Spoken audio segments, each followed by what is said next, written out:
Ang trabaho ko po kay former mayor, former president, more on official matter, more on personal matter, no. Noon, no. Now I'm a senator naman po. At hindi po siya nagbibigay kahit noon pa man ng any illegal order sa akin. And kung meron man pong magbibigay ng illegal order sa akin, hindi po ako susunod ng kahit na anong illegal order.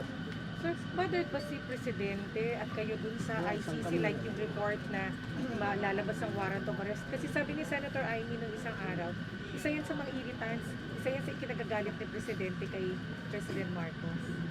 It's a continuing issue naman po, no? Puro haka-haka at kanya-kanyang iba't ibang opinion sa bawat isa.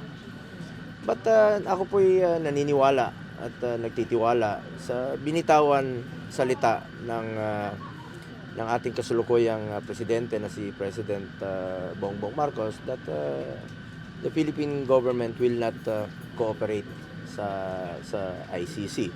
At nagsalita rin po ang former president na wala nga pong jurisdiction ang ICC dito sa ating bansa. So kung walang jurisdiction at walang cooperation na gagawin ang gobyerno, paano nila arestuhin?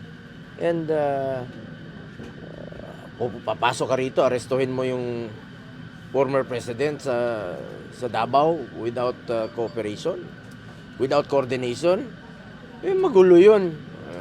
Paparesto ba naman yun si former president? Hindi magpaparesto yun,